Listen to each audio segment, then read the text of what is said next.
ଜୟଗୁରୁ ସପ୍ତମ ପରିଚ୍ଛେଦ ସିଦ୍ଧ ଜୀବନ ପରିପୂର୍ଣ୍ଣ ଭାବ।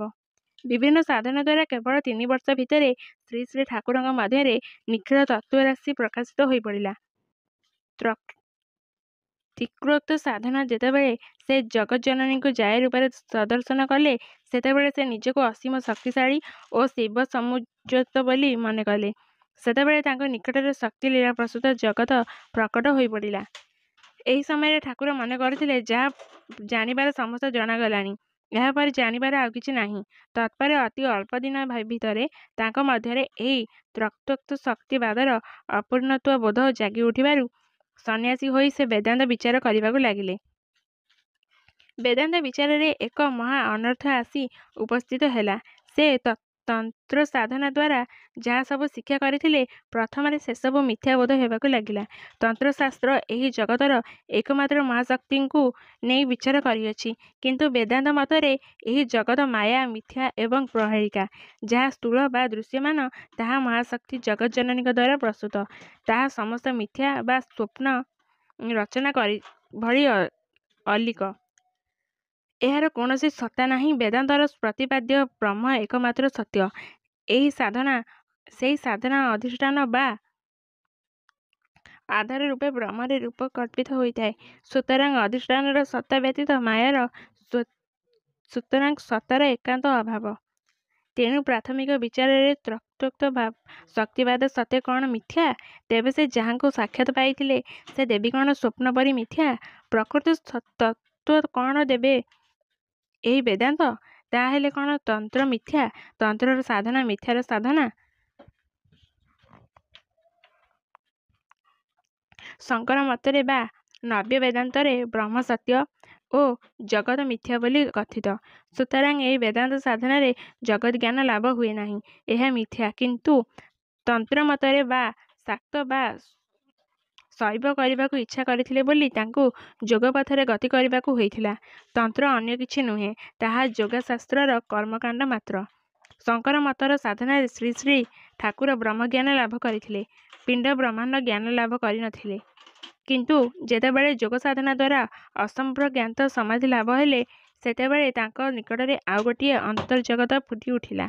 ଦେହରୂପ କ୍ଷୁଦ୍ର ବ୍ରହ୍ମାଣ୍ଡ ଭିତରେ ସେ ଏକ ମହାନ୍ ଅନନ୍ତ ଅନ୍ତର୍ଜଗତର ସନ୍ଧାନ ପାଇଲେ।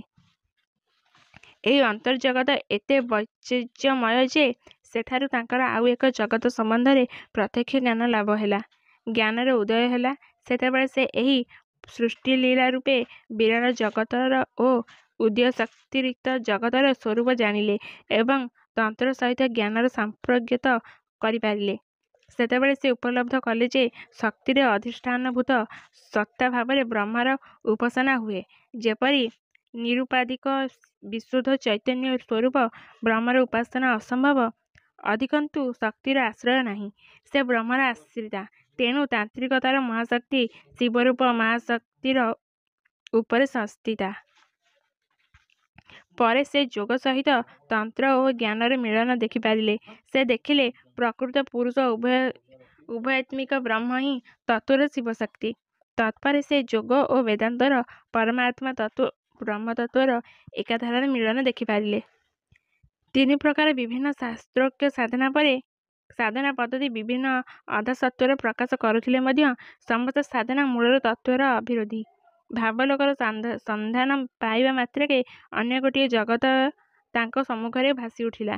ସେ ଦେଖିଲେ, ତନ୍ତ୍ର ଯେପରି ମହାଶକ୍ତି ନେଇ ବିଚାର କରିଛି, ଭକ୍ତିଶାସ୍ତ୍ର ସେହିପରି ହାଦିନ୍ୟ ଶକ୍ତିର ଅନୁଶୀଳିତ କରିଛନ୍ତି। ସମସ୍ତ ସାଧନାରେ ସିଦ୍ଧିଲାଭ କରି ମଧ୍ୟ ଯଦି ଏହି ଭାଗତ୍ୱର ତାଙ୍କଠାରେ ପ୍ରକାଶିତ ହୋଇ ନଥାନ୍ତା, ତେବେ ତାଙ୍କର ଜୀବନ ଭିନ୍ନ ପ୍ରକାର ହେବାର ବିଶେଷ କାରଣ ଥିଲା। ଶ୍ରୀ ଶ୍ରୀ ଠାକୁର ଏହା ଅନୁଭବ କରିପାରିଲେ ଯେ, ତତ୍ତ୍ୱର ଶକ୍ତିବାଦ ଓ ଭକ୍ତିର ଭାବତତ୍ତ୍ୱ ଉଭୟଙ୍କ ସମ୍ବନ୍ଧ ଅତି ଘନିଷ୍ଠ। ଯାହା ହେଉ, ଉପରୋକ୍ତ ତତ୍ତ୍ୱଗୁଡ଼ିକ ପ୍ରକାଶ ହେଲା ମାତ୍ରେ 26 ବର୍ଷ ବୟସ ସନ୍ନ୍ୟାସୀଙ୍କ ଉଭୟରେ ଏପରି ଅସୀମ କର୍ମର ଜୀବନ୍ତ ପ୍ରେରଣା ଜାଗିଲା ଯେ, ବିଲ୍ୱବୃକ୍ଷ ମୂଳର କ୍ଷୁଦ୍ର ପର୍ଣ୍ଣକୁଟୀର ତାଙ୍କୁ ଆଉ ଆବଦ୍ଧ କରି ରଖିପାରିଲା ନାହିଁ। ସେ ବର୍ତ୍ତମାନ ଉବତାପଦଗ୍ଧ ଅଜ୍ଞାନ ଜୀବକୁ ସ୍ୱପୂର୍ଣ୍ଣାନନ୍ଦ ଦେବାକୁ ବ୍ୟାକୁଳ ହୋଇ ପାର୍ବତ୍ୟ ପ୍ରଦେଶ ପରିତ୍ୟାଗ କରି ଲୋକାଳୟକୁ ଆସିବାକୁ ସ୍ଥିର କଲେ। ତାଙ୍କର ଦେହ ମନ ଅନ୍ୟ ଗୋଟିଏ ବିରାଟ ଇଚ୍ଛାରେ ଯନ୍ତ୍ରବତ୍ ପରିଚାଳିତ ହେଲା ପରି ସେ ବର୍ତ୍ତମାନ ଉପଲବ୍ଧ କଲେ। ପଣ୍ଡିତଜୀ ଭିତରେ ଜଣେ ବଡ଼ ସାଧୁ ପ୍ରଚ୍ଛନ୍ନ ଭାବରେ ରହିଥିବା କଥା ବହୁତ ଦୂର ବ୍ୟାପ୍ତ ହୋଇପଡ଼ିଲା। ତାଙ୍କର ସନ୍ଧାନ ପାଇ ଅଧିଷ୍ଠାତ୍ର ଲୋକମାନେ ଏହି ଜନବିରଳ ବନଭୂମିରେ ତାଙ୍କ ନିକଟରେ ଉପସ୍ଥିତ ହେଲେ। ପରେ ଦିନେ ପଲାସଡ଼ଙ୍ଗା-ନିବାସୀ କେତେକ ଭଦ୍ରଲୋକଙ୍କ ବିଶେଷ ଆଗ୍ରହରେ ଗାରୋ ପାହାଡ଼ରେ ନିର୍ଜନ ଆବାସ ତ୍ୟାଗ କରି ସନ୍ନ୍ୟାସୀ କେତେଦିନ ପାଇଁ ପଲାସଡ଼ଙ୍ଗାରେ ଗମନ କଲେ।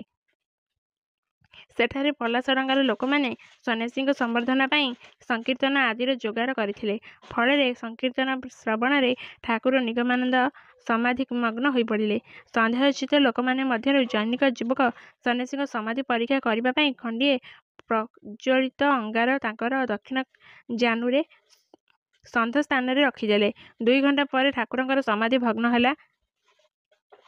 ସେତେବେଳେ ସେ ଦଗ୍ଧ ସ୍ଥାନରେ ବେଦନା ଅନୁଭବ କଲେ। ଉପସ୍ଥିତ ଲୋକମାନେ ବିଶେଷ ଲଜ୍ଜିତ ହୋଇ କ୍ଷତସ୍ଥାନରେ ପ୍ରଲେବାଦି ଦେଲେ। ମାତ୍ର ସଙ୍ଗେ ସଙ୍ଗେ ଦୁର୍ବୃତ୍ତ ଯୁବକଙ୍କର ମସ୍ତିଷ୍କ ବିକୃତ ଦେଖାଗଲା ଓ ସେହି ଯୁବକଙ୍କୁ କ୍ଷମା ପ୍ରଦାନ କରିବା ପାଇଁ ଉପସ୍ଥିତ ଲୋକେ ଠାକୁରଙ୍କୁ ପ୍ରାର୍ଥନା କଲେ। ଠାକୁର ଯୁବକଙ୍କୁ ନିଜ ସଙ୍ଗରେ ଗାରୋହିଲ ପାହାଡ଼କୁ ନେଇଗଲେ। ସେଠାରେ ରହି 7-8 ଦିନ ପରେ ଯୁବକ ରୋଗମୁକ୍ତ ହେଲେ। ଏହି ପୋଡ଼ା ଚିହ୍ନ ଅନ୍ତିମ ସମୟ ପର୍ଯ୍ୟନ୍ତ ଠାକୁରଙ୍କ ଦେହରୁ ଲିଭି ନଥିଲା।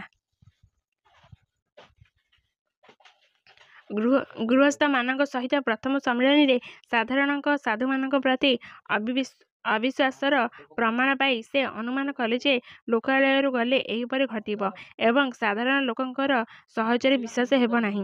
ସୁତରାଂ ତାଙ୍କ ସମ୍ବନ୍ଧରେ ଯେପରି ଏହି ଭ୍ରାନ୍ତଧାରଣାର ବଶବର୍ତ୍ତୀ ନ ହୁଅନ୍ତି, ସେଥି ନିମିତ୍ତ ସାଧାରଣଙ୍କ ଦୃଷ୍ଟି ଆକୃଷ୍ଟ ହେବା ଭଳି କେତେଗୁଡ଼ିଏ ସହଜ ଓ ପ୍ରତ୍ୟକ୍ଷ ଫଳପ୍ରଦ ସାଧନ ତତ୍ତ୍ୱର ସମାବେଶ କରି ଖଣ୍ଡିଏ ପୁସ୍ତକ ରଚନା କରିବାକୁ ଠିକ୍ କଲେ। ପରମଯୋଗୀ ସୁମେର ଦାସଜୀଙ୍କଠାରୁ ସେ ଯେଉଁ ସବୁ ସାଧନ ତତ୍ତ୍ୱ ଶିକ୍ଷା କରି ନିଜେ ଫଳ ପାଇଥିଲେ, ତାଙ୍କ ଆଦେଶ ଅନୁଯାୟୀ ତନ୍ମଧ୍ୟରୁ କେତେଗୁଡ଼ିଏ ସହଜ, ସୁଖସାଧ୍ୟ ଓ ସାଧାରଣଙ୍କ ଉପଯୋଗୀ ଲୟଯୋଗର ସାଧନା ରହସ୍ୟ ସନ୍ନିବେଶିତ କରି ଯୋଗୀଗୁରୁ ନାମକ ପୁସ୍ତକ ଲେଖିବାକୁ ଆରମ୍ଭ କଲେ। ଏହି ପୁସ୍ତକ ଲେଖା ଶେଷ ହେଲା ମାତ୍ରେ ସେ ସ୍ଥାନ ତ୍ୟାଗ କରିବାକୁ ସ୍ଥିର କରି ଅକୃତ୍ରିମ ଭାବରେ ତାଙ୍କର ସେବା କରୁଥିବା ସୀତାରାମ, ମଦନ ପ୍ରଭୃତି ଅନୁଗତ ଭାଞ୍ଜମାନଙ୍କଠାରୁ ଶୀଘ୍ର ବିଦାୟ ନେବାକୁ ମନସ୍ଥ କଲେ। ସେମାନଙ୍କୁ ଡାକି ଶ୍ରୀ ଶ୍ରୀ ଠାକୁର କହିଲେ ଯେ ସେ ଚାଲିଯିବେ ଓ ସେମାନଙ୍କୁ ଦେଇଯିବା ପାଇଁ ତାଙ୍କର କିଛି ସମ୍ବଳ ନାହିଁ। ଜୟ ଗୁରୁ।